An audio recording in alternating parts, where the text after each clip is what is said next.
सो बस आज के दिन हमने कई सारी कंपनीज के क्वार्टर वन के नंबर्स डिस्कस कर लिए हैं और कई सारी कंपनीज के प्री एनालिसिस यानी कि क्या पॉसिबिलिटीज हो सकती है आने वाले कंपनीज के क्वार्टर्स की वो भी डिस्कस कर लिए। जरूर जाकर के चेकआउट कर लेना। आरबीएनएल लिमिटेड भी अपलोड कर दिया गया है। अब सुजलॉन एनर्जी लिमिटेड ने भी अपने क्वार्टर वन के रिजल्ट्स दे दिए हैं। कल के दिन हमने प्री एनालिसिस लिया था। कल का वीडियो अगर आपने देखा तो कंपैरिजन जरूर करना कि जो हमने कल पॉसिबिलिटीज डिस्कस करी थी क्या उन पॉसिबिलिटीज पर नंबर आज के दिन आए हैं या फिर नहीं, चेकआउट करना। आई होप कि वीडियो आपको पसंद आएगा और एंड तक देखना और चैनल को सब्सक्राइब जरूर कर देना।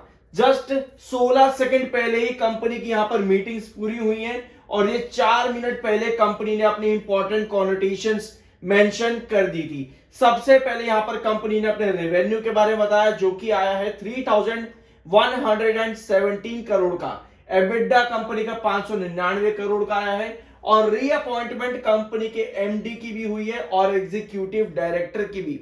ध्यान से सुनो, मैनेजमेंट में कंपनी का रीअपॉइंटमेंट एमडी और एग्जीक्यूटिव डायरेक्टर का हुआ है, लेकिन कंपनी के सीएफओ ने कर दिया है रेजिग्नेशन।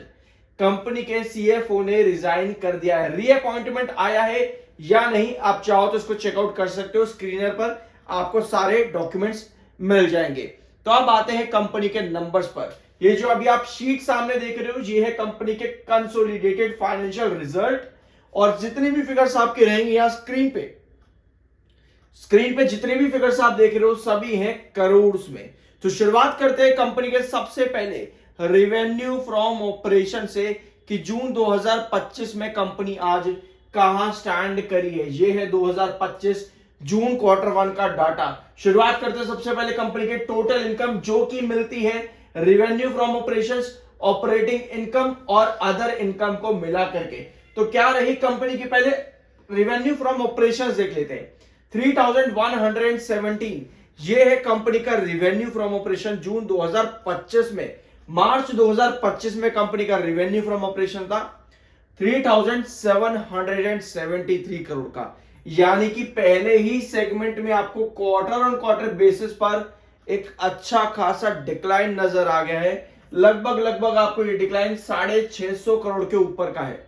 लगभग 650 करोड़ के ऊपर का ये डिक्लाइन कंपनी का है quarter on quarter revenue from operations में। वेयर आज ईयर ऑन ईयर बेसिस पर कंपनी का बहुत अच्छा इंक्रीज है। लगभग 1100 करोड़ का इंक्रीज आया है कंपनी के रेवेन्यू फ्रॉम ऑपरेशन में ईयर ऑन ईयर बेसिस पे।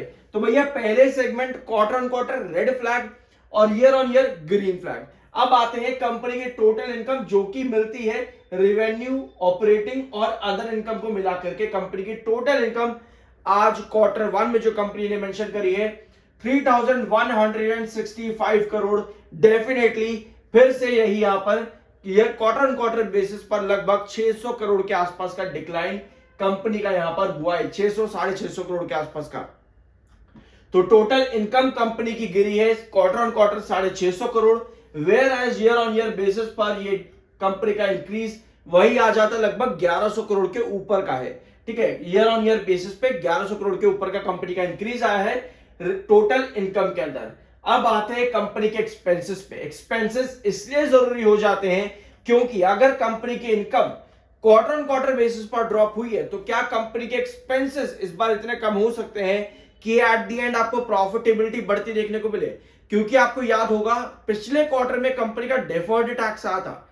डेफर्ड टैक्स का मतलब कंपनी की प्रॉफिटेबिलिटी जो आनी थी वो डेफर्ड टैक्स की वजह से बहुत ज्यादा बढ़ गई थी, लगभग 3 गुना हो गई थी। तो अब देखना है कंपनी के एक्सपेंसेस और टैक्स परसेंटेज कैसा है। तो भैया आज कंपनी ने एक्सपेंसेस मेंशन करे हैं 2705 करोड़। पिछले क्वार्टर मार्च में थे 3273 करोड़ और पिछले साल जून के अंदर थे ये 1741 करोड़। तो भैया क्वार्टर ऑन क्वार्टर बेसिस पर और क्वार्टर ऑन क्वार्टर बेसिस पर कंपनी एक्सपेंसेस कम हुए हैं, बट स्टिल अगर हम इसको कंपेयर करेंगे कंपनी के टोटल इनकम से और पिछले साल के टोटल इनकम से यहां पर डिफरेंस ज्यादा बड़ा नहीं है। डिफरेंस ज्यादा बड़ा नहीं है, इक्वल डिफरेंस है। तो कोई डिफरेंस यहां पर नहीं है एक्सपेंसेस के अंदर। तो अब हमें देखना पड़ेगा कंपनी का प्रॉफिट बिफोर टैक्स, उसके बाद टैक्स परसेंटेज इस बार हम यहां पर निकालेंगे अगले वीडियो में क्योंकि परसेंटेज यहां पर सीधा लिखा नहीं आता है। तो अभी टैक्स पे कितना चार्ज कटा है वो यहां पर अभी देखते हैं। तो प्रॉफिट बिफोर टैक्सेस यहां पर आते हैं। Yes, profit before taxes company का आया है इस बार 459 करोड़, जो कि शांति रखेंगे यहां पर, अच्छा है, अच्छा है। पिछली बार कंपनी का डेफर्ड टैक्स आया था, डेफर्ड टैक्स के बाद कंपनी की प्रॉफिटेबिलिटी एट द एंड बढ़ी थी, नेट प्रॉफिट्स, लेकिन 449 करोड़ 449 करोड़ कंपनी का प्रॉफिट बिफोर टैक्स है, जो कि फिर से वही कहानी, क्वार्टर ऑन क्वार्टर लगभग 100 करोड़ का डिक्लाइन है, लगभग 100 करोड़ का डिक्लाइन है, ठीक है, क्वार्टर ऑन क्वार्टर पे प्रॉफिटेबिलिटी बिफोर टैक्सेस में। Whereas year on year basis पर एक अच्छा खासा इंक्रीज, लगभग 157 करोड़ का 157 करोड़ का इंक्रीज है year on year net profit before taxes के अंदर। तो फिर वही बात रही कि कंपनी क्वार्टर ऑन क्वार्टर अच्छी दिखने को नहीं मिली है, डिस्पाइट इसके कि expense at the end company का डिफरेंस ज्यादा बड़ा नहीं था, लेकिन इनकम में बहुत बड़ा डिफरेंस है क्वार्टर ऑन क्वार्टर पे। अब आते हैं टैक्स परसेंटेज कंपनी का कितना आया है।